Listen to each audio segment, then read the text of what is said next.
Welcome to my show. I'm a guest here. Her name is Akhyra Renomeron. Mrs. Yeah, Akira, how are you doing, ma? I'm doing good. How are you doing? I'm fine. Thank you very much, ma. Firstly, you are a witch and yoga instructor. You are also a Reiki energy healer, and you're also known as, you're also a herbalist as a person. Can you please, ma, discuss more about yourself and how you are doing currently now, ma? My name is Akira. Yeah, I am an energy healer. I'm a Reiki healer and energy healer. I teach yoga, and I'm also a practicing witch. I've been practicing for over 13 years now.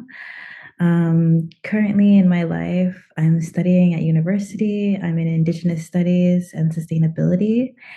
Um, I have like very versatile, multidisciplinary interests. And one of them is definitely working with plants, sustainability. I'm also a horticulturist. So I know how to like work with plants and like when to plant them, what they need, all that kind of stuff. And yeah.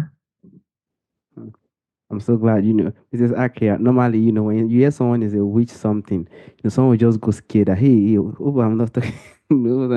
But I know you're a very nice person. Thank you so much, ma.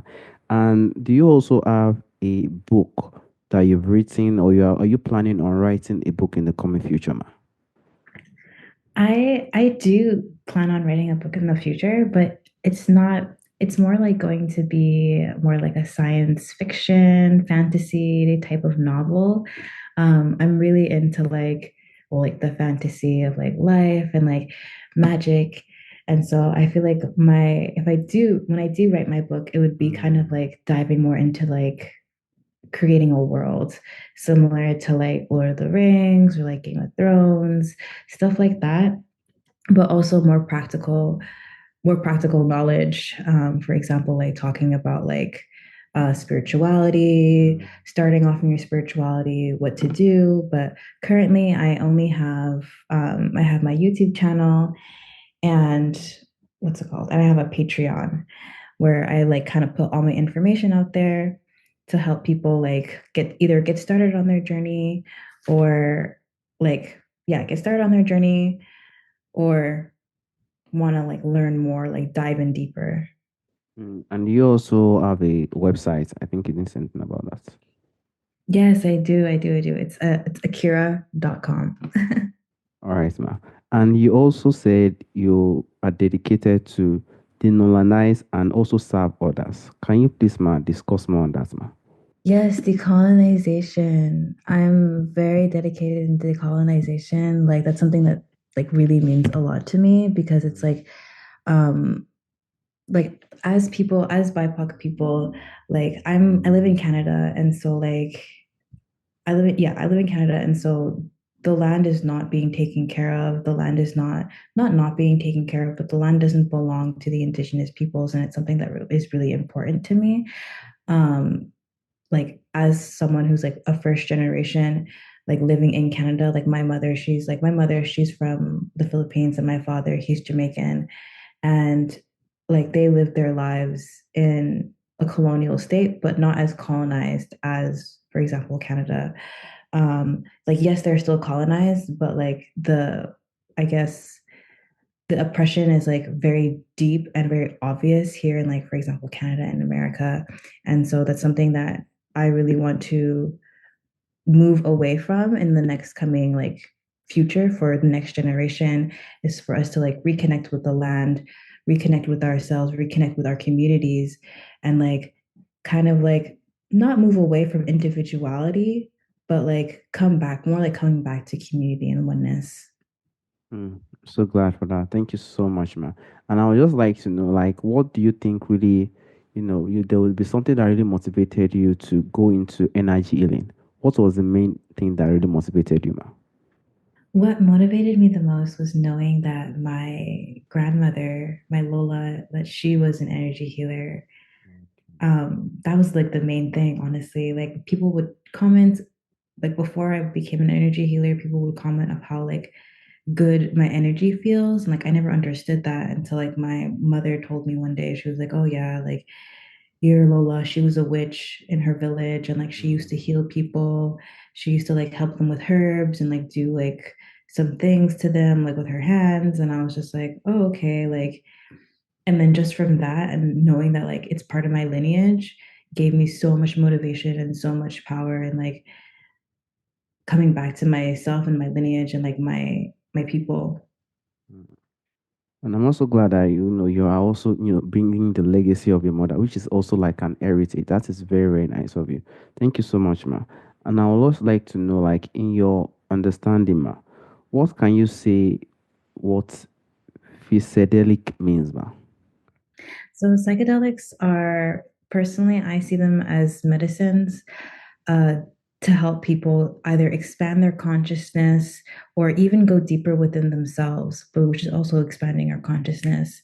And I know that like from my personal experience, that like psychedelics in general are so eye-opening and to really like again reconnect you to the self, reconnect you to the land, especially, and like to allow yourself to open up and to like free yourself from fear, self-doubt, unworthiness.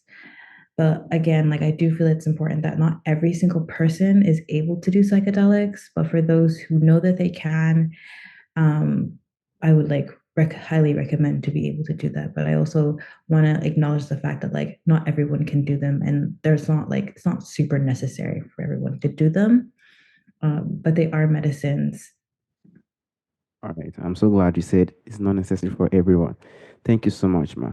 And I would just like to, dive more. Like, how do you try to guide people, to, in clarifying their purpose when they are trying to consider a psychedelic experience, ma? So when it comes to guiding people through psychedelic experiences, I like to like so I do like private, like very private sessions where like close Mm, people that I know, because I do want to become a psychedelic facilitator and ceremonialist, to hold space with that. And I feel like what's more important, like what's the most important when I like hold these sessions is to get information from people of like, what is your reasoning? Like, why do you want to do this? Like what is your purpose? And usually it has to do with something deeper, like they're trying to look for an answer that they couldn't find without psychedelics. Like for me it's like if you have to be able to do the work before you do psychedelics, and then if you feel like you're not getting anywhere and you feel like okay, like I do want to try this to see if I can get an answer, then I'm more than happy in order to like keep like hold the space in that way. And so, like, for example, how I would do this is like making sure the person's comfortable, making sure the person feels safe, mhm, making sure they have their water, doing breathing techniques, meditating into the intention. So we can set the intention and set the body and set the mind to what is the reason, what is the purpose. And then from there, I just kind of like allow them to do whatever they need to do. So, like, for example, I had one of my close friends come into like my space because they wanted to try DMT. And so, I created the space, I set the atmosphere. Usually, I don't like to play music because I find that like when during doing certain psychedelics, mm, it's powerful to be in silence, so then you're not distracted, you're not like focusing on other things, you're just being here, being present within your body, within yourself. And then from there I just allow them to so yeah, with the session with my friend, he smoked the DMT, I let him like lay down, and from there he was just like kind of went into his own journey, and then when he came back out we spoke about it. mm. It's definitely not easy. That means it comes with persistence, focus, and everything. Thank you so much, ma. And I would just like to know how how it is when someone wants to access it in the normal state of consciousness, ma. What spiritual insights do you think psychedelic reveal that are difficult to access in a normal state of consciousness, ma? I would say connection and oneness to everything and literally every single thing, because I like personally I feel like that it's common for people to say like, oh, like we are all one, Mm, we are all the same, like we are all one consciousness, we are brothers and sisters. And like being like young, when people would tell me that, I would never really, I was like, oh, like that sounds really weird, like I don't understand what that means, like it sounds like I'm uncomfortable hearing that. And then it came to a point in my life where I did end up taking psychedelics, and like I could literally feel, like I would touch the ground and I would close my eyes and I could feel the oneness with like with all my surroundings, with the stars, with the sun, with the moon, with the people that surrounded me. And I felt all this love that like I'm sure that you can feel consciously, but like I feel like that we're so distracted through our daily basis that we have like there's parts of our brain that kind of like not block, like yeah, kind of like block off the depthness of this profound knowledge, the fact that like we are all literally one, like the plants, the the animals, everything. And I feel like a lot of people kind of like, especially in the city, disconnect themselves from the nature, from the plants, from the waters. mm, mm. Thank you so much, Mrs. Akira. And there will definitely be risks that are involved. I remember when you said, you have to, it's not compulsory you should do it, and there are also, it's something of choice. So there will also be risks. So do you think there is any spiritual risks you think people should be aware of when they want to use psychedelic for ilima? I would say to really pay attention of who the facilitator is. Like if you Okay. don't want to do it by yourself, like for example, if you want to go have someone to like be supportive with you, to be sure to be certain and to interview and talk with the person that you're going to be working with, because like there can be, I have like watched a few documentaries and like interacted with a few people where like they went into like ceremony with someone, and the fact that they got like either sexually assaulted, or yeah, usually they people get like either sexually assaulted or get really bad trips because the person made them feel uncomfortable in some way, somewhat shape or form. And so I feel like what's really important is to have great discernment of who you're working with. And if you don't want to work with someone, if you really want to try it yourself, to make sure that you have a support group that's surrounding you, like not like physically, but like that that will be able to help you. Like for example, if you're going to have like if you start having a bad trip, knowing that you have someone that you can call to like help you, to be there for you.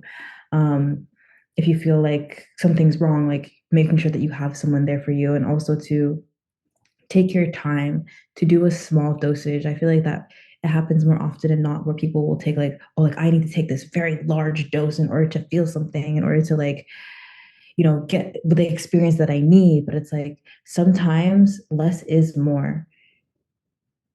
Yeah, Mm, less is more. And so to keep in mind of those things, and to allow yourself to surrender, especially because like I feel like that in the times where, from my knowledge of like in my years of like taking psychedelics, that if you resist what's coming up, it's just going to make things worse. So acknowledge what's there. If you need to cry, cry. If you need to like yell, yell. If you need to run around, run around. Don't feel the need to like to confine yourself into one space, into one area, in order for you to feel like that you're not going to like you're going to be like you're going to be okay. Like you are, overall you are going to be okay. This is an experience. Allow yourself to express the things that you need to express. Probably don't text the person that you want to text, like probably write a note or something, or and leave it for later. mm, But really allow yourself to be immersive in your feelings, in your emotions, negative or positive. mm. Thank you so much, Mrs. Akira. And personally, I just want to dive a little bit because something just personally popped in my mind. To be an energy healer, I don't know how difficult it is. I don't know how it is, you know, to someone in the community to present his or herself as an energy healer. Do you think people who are most especially energy healer usually personally engage in relationships, marriage in the coming future, or they are always alone in the coming future years, ma? I just want to be clear, ma. I feel like it highly depends. I Okay. personally think that you can be a healer, like you can be an energy healer, any sort of healer. Like you could still have a relationship, because it's like with people and like intimate relationships, like a marriage or anything, because it's like you will attract people with a similar energy where you are at. Mm, And so like I personally like honestly believe that like there are people who, for example, it's a choice, right? There are some people who rather be alone, like be up in the mountains, being the energy healer that sits on the top of the mountain that you come visit every once a week. Or like there are people who have families. Like I know like a lot of my friends who are also energy healers, like they have families, like they have kids, they have a husband, they have a mm. beautiful home and everything. So I would like to know, like, what of you, are you the type of person who you are currently, probably in a relationship, or you are married now with kids, or you are not thinking of something like that now, ma? Currently I'm not really thinking of any of that. Like Okay. I'm really mainly focused on like my career life, on my spirituality, and like really finding the strength within me and my power. Like yeah, and my power. Like I'm really focused on me and my surroundings and like my relationship with my family members and my friends. Um yeah. Yeah, that's what my main focus is right now. It's just myself, my friends, my family, like my intimate circle. Personally, I'm not really into like the what's it called? I'm not in the position right now to be able to be in a relationship, Okay. but I enjoy still hanging out with my friends because I feel like those are the relation like friends and family are really important relationships. And I feel like Mm, that I personally haven't been able, not have been able, but I haven't had the time within the past few years to really give my attention to these people specifically because I've been so trapped in like relationships where like they required more of my attention or like yeah. yeah, exactly. I understand. Thank you so much, Mrs. Akira. So glad that you're focusing. Thank you so much, ma. And I would just like to know, some people might want to embark in this on this psychedelic journey. Do you think there is any specific energy practice or rituals that you personally recommend for someone who wants to embark on a psychedelic journey, ma? I would definitely say to, if like for example, if you're taking it, like if you're going to take your herbs or take the medicine that you're going to choose from to cleanse it. I feel like that's super, like I do this every single time. Like whenever someone, if I like get any like psychedelic medicine, I always cleanse it either with some dragon's blood, um, some frankincense, or even just putting my intention into it, where like I'll put my hands around it, I'll give thanks to the medicine, thank it, like give it my appreciation, my gratitude, and Mm, my love to allow it to know because like these medicines they have their own consciousness, they have their own like energy into it, and like also depending of where it came from. I personally I feel this very strongly where like I can feel other people's energy, so like I could feel the energy of where it was made, who made it.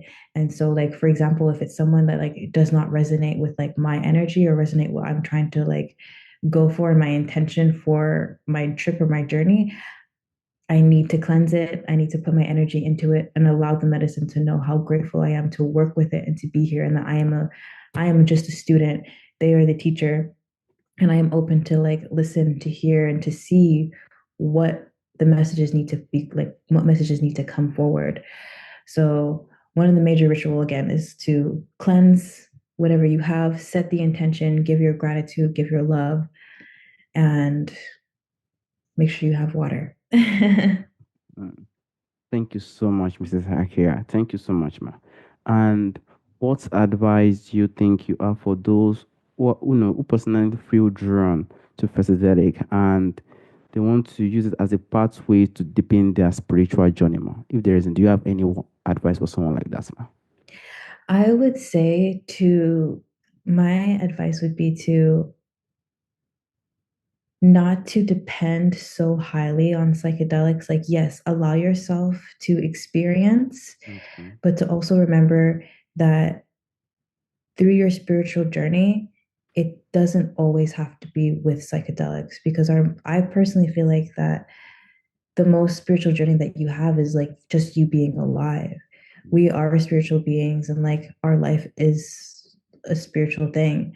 And so to not feel the need that you need to take psychedelics, like they are just a tool, they're a teacher to help guide you, but not in a like, yeah, a tool to help guide you, but not to help, sorry, not to dictate which way you go, just to Mm. help be supportive.